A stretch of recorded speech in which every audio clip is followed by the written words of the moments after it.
Hello everyone, welcome. In this video, mag-solve ko og duha ka problems nga atong gamiton ang component method. Ang first problem is unsa ka ang value ni alpha in order nga ang resultant force at A is directed horizontally to the left. So kani nga part.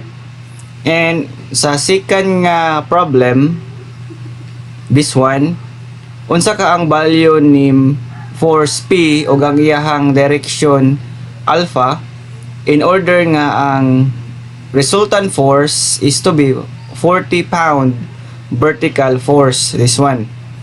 So para ato nang mahibaw-an, di ta maglangay, sugdan nato pag-solve ang duha ka problem.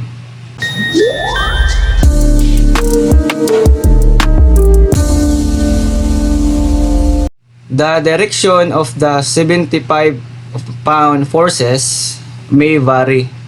So this one, 75. But the angle between the forces is always 50 degrees. So in between sa duha ka force nga 75, ang ilang angle is 50 degrees. Determine the value of alpha or kaning angle alpha for which the resultant of the forces acting at A is directed horizontally to the left. So kani atong i-assign nga this is your F1, this is your F2, si 75 pound, and this is your F3. And kung maghimo tag quadrant, si F1 along quadrant 2, F2 and F3 along quadrant 3.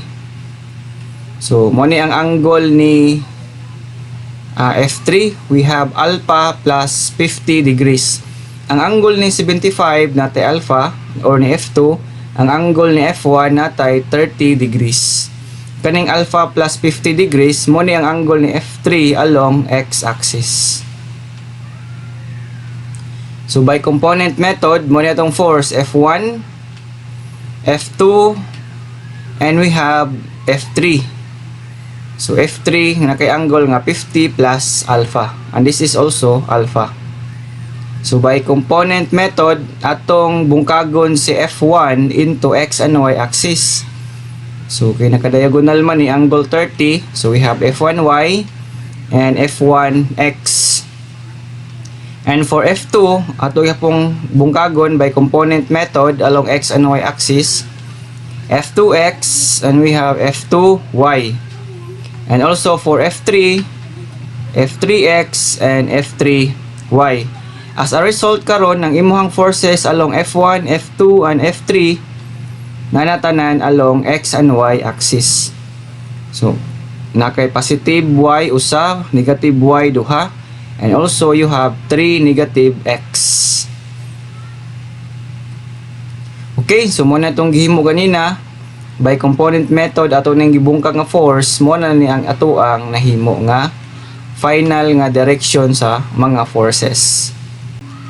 Therefore, kung atong kwaon na niyang equation, kung summation of forces ta along x, we have 1, 2, 3, tulo ka forces, o puro na sila negative, so naakay negative F1x minus F2x minus F3x. So we have this one, kung atong gipagawas ang negative, natay negative times F1 plus F2x plus F3x. Kung atong i-plug in ang ihang value, we have this one, negative F1 cosine 30 degrees. Nganong cosine man ni si F1? Take note, ang angle 30 degrees is along x. Atong hinumduman kung asa malocate ang angle, mo na ang cosine. Kay sa case ni F1, ang yang angle is 30 degrees man along x, mo nang nag-cosine ta diri minus F2 cosine alpha. Kay si F2, take note, ang iyahang angle alpha kani. This one kani na along x man mo nang nag-cosine. Minus F3, this one, F3 cosine 50 degrees plus alpha. Kay again, kaning angle 50 plus alpha is located along your x-axis. Muna kung ato i-plug in ang value ni F1, F2 ug F3, we have for F1 natay 240, this one 240 pound cosine 30 degrees minus 75 ni F2 minus 75 ni F3. Therefore, kaning 207.85 gikan na ani nga value. So, kanang si 240 times cosine 30, mo ni atong nakuha. Minus F2, this one, 75 cosine alpha, minus F3, 75 cosine 50 degrees plus alpha. So, mo ni atong equation along X. Karon atong kaon na pod ang value ni summation of forces along Y. Kung tanawon nimo ang force along Y, naa kay positive usa, upward, downward duha. So F1y minus F2y minus F3y. F2 ug F3 negative kay downward sila. So we have F1 sin 30. Nganong sin 30 degrees gani kay ang angle 30 degrees na locate along X na naman ta sa Y mo nang mag sin ta diri ah. Hinumdumi lang kung asa ang angle na locate, it's either X or Y, mo na ang cosine. So kung atong i-plug in ang value to 40 pound sin 30 degrees minus 75 pound sin alpha minus 75 pound sin 50 degrees plus alpha. So mo na atong equation along Y. Mo na atong along X, this is our along Y. So kung atong i-simplify pag yun, kanito 40 times sin 30, mo na ang value 120 pound minus F2 sin alpha minus F3 sin 50 degrees plus alpha. So mo na itong X o mo na itong Y nga nakuha ganina. So to find alpha, unsa may angay natong himuon? Kung atong balikan ang problem, niingon diri nga determine the value of alpha for which the resultant of the forces acting at A is directed horizontally to the left. So unsa may angay natong i-consider bahin ani or sa unsang paagi makatabang nato ni nga statement in order to find the value of alpha. Kani mo nimong if R. Take note nga to find the value of FR nata equation nga FR squared equals summation of forces along X squared plus summation of forces along Y squared.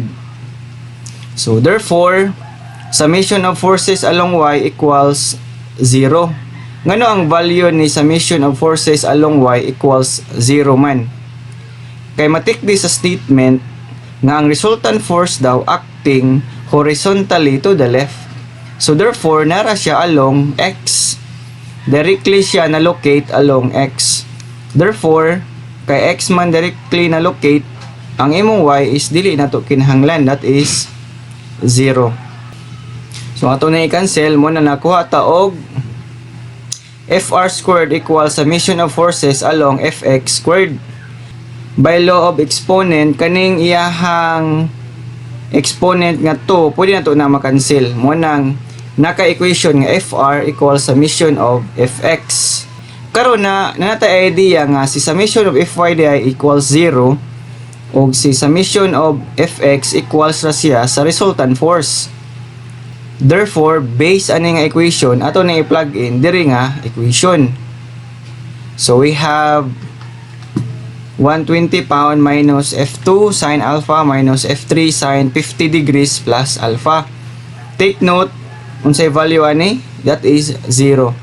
So mo na itong gikuha nga 0. Since you have one equation and there is only one unknown, makuha na nimo ang value ni angle alpha. Kani nga equation kung ato ning i-solve, makakuha ta og alpha equals 36.97 degrees. Karon bisag wala gipangita ang value ni resultant force, kung ato nang pangitaon mo na tong himuon. Take note kay si FR equals summation of forces man along Fx. So we have this equation base ani nga kuha nato sa taas. Ang aton lang buhaton is atong i-plug in ang value ni alpha. Mo nang kung aton ning i-solve gamit atong mga calcu, makakuha ta og FR which is negative 271.74 pound. Nganong negative mo ang value ani? Take note sa giingon na diri directed horizontally to the left. And since to the left man, atong i-consider is along x-axis. Kung maingon taog to the left, negative gud imuhang x-axis. By the way, kaning negative value nagrepresent ni sa iyang sense of direction na imong resultant is going to the left. Therefore, we have alpha equals 36.97 degrees and ang angle dahil ni F3 mo ni siya 86.97 degrees. So giada nang duha. Karon na human natog solve ang problem number 1. Ato na pong i-continue ang pag-solve sa problem number 2. Problem number 2. A stake is being pulled out of the ground by means of two ropes as shown. So mo ni ang duha ka PC, ang ilang goal is ibto ni nga kahoy nga nakaugbok sa yuta. Knowing the magnitude and direction of the force exerted on one rope, determine the magnitude and direction of the force P that should be exerted on the other rope if the resultant of these two forces is to be 40-pound vertical force. So atong pangitaon daw ang value ni force P ug siyang angle nga alpha.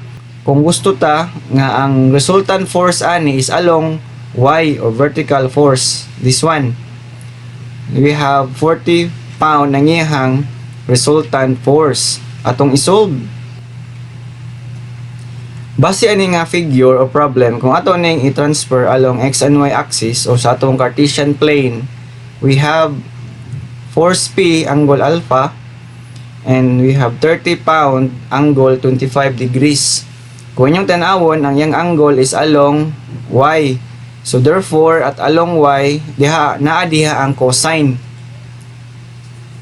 So by component method, we have px, py, and also this one, you have 30 pound sine 25 degrees. Nganong sine man? Kay ang angle is along y. Na kaning portion, we have along x. And we have 30 pound cosine 25 degrees. Okay, so ang force P o ang 30 pound nato nang na balhin along x and y axis. Unsa atong sunod nga himuon? So along x we have px, this one positive kay going to the right, minus 30 pound sine 25 degrees, negative kay going to the left. So we have summation of force along x, P sine alpha. So this one, nganong sine alpha maning si px? Kay take note, si alpha na along y. So that is along x pa man ta mo na nagamit ta og sine. And also for fy, take note upward sila tanan, therefore positive. So py plus 30 pound cosine 25. Pila may value aning py? So we have kay ang angle alpha na along y mo na nagamit ta og cosine. So always remember kung asa nalokit ang angle mo na ang inyong cosine. Okay, atong i-continue ato ang pag-solve. Base diri sa problem, unsa daw ang value ni P, force P o ang iyang direction alpha, in order daw nga imong resultant force is 40 pound vertical force.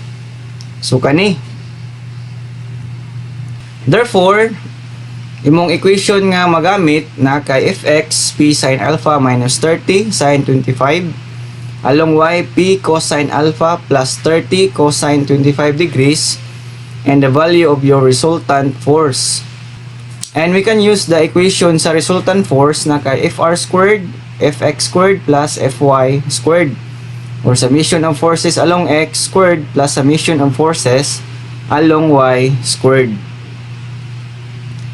And therefore, summation of forces along x equals 0. Nga naman, kaya ang imuhang resultant force directed along your y-axis. Munang imuhang fx, that is 0. So, ato ning makancel, therefore, ang mabilin, kanina lang fr o fy. So, by the law of exponent, pwede na itong makancel ng exponent nga to both side. So, muna lang ni. Therefore, maato ning magamit ni nga equation kung atong i-plug in diri sa imong equation number 1. Munang nakay fx which is equals to 0 equals p sine alpha minus 30 pounds sine 25 degrees. Base ani nga equation, kung inyong tanawon, one equation, ang problema, you have two unknowns. Unsa may unknowns nimo ani? P ug C angle alpha. Munang dili ka proceed dayon og solve ani. Munang timan-an lang ninyo sa algebra, kung nakay duha ka unknowns, you need two equations. So atong pangitaon sa ang laing equation. So nakay P sin alpha minus 30 sin 25 degrees equals 0. Kung kani nga part ato ni i-simplify, we have P sin alpha minus 12.68 pound equals 0. So mo ni ato ang equation nga nakuha based sa x. And also, summation of forces along y, kay giingon man diri nga summation of forces along y equals Fr. Na pila may value sa imong Fr? Nakay 40 pound. So ato nang magamit nga equation. Munang nakay Fr which is equals to Fy equals 40 pound plus cosine alpha plus 30 pound cosine 25 degrees. Mo nang nakay P cosine alpha plus 30 pound cosine 25 degrees equals 40 pound. Therefore, kung ato na i-simplify, ang mabili na lang nakay P cosine alpha plus 27.19 pound gikan na nga equation equals 40 pound. Kay na naman kay duha ka equation, equation 1, equation 2, makuha na nimo si P ug si alpha kay you have two equations and two unknowns. So mo nang nakay P cosine alpha equals 12.81 pound. So ato pag giningi pa-simplify. Therefore, equation 1, this is your equation number 2. So, base ani makuha na nato si P ug si alpha. So from equation 2, natay P cosine alpha equals 12.81 pound. So kung atong kuhaon si P, nakay 12.81 pound over cosine alpha. So kaning value ni P ato ning i-substitute at equation number 1 to find alpha. This one. So at equation 1, P sin alpha minus 12.68 pound equals 0. So atong i-substitute ang value ni P, this one. So kani nakay 12.81 pound tangent alpha. Nga naman, sine over cosine is tangent equals 0.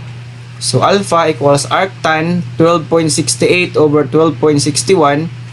Nakay value ni alpha nga 44.71 degrees.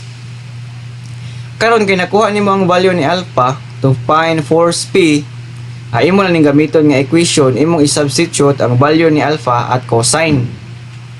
Mo nang nakay 12.81 pound cosine 44.71 nga value ni alpha. Therefore, si P is 18 pound. Karon nakuha na to ang value ni alpha ug ni force P. Munang natay kani resultant force 40 pound, 44.71 degrees and 18 pound. Og diri na human nato ang pag-solve sa duha ka problem. Sa sunod nga video, mag-solve gihapon ko og another two problems regarding component method, pero more than 3 forces na atong gamiton. And see you on my next video.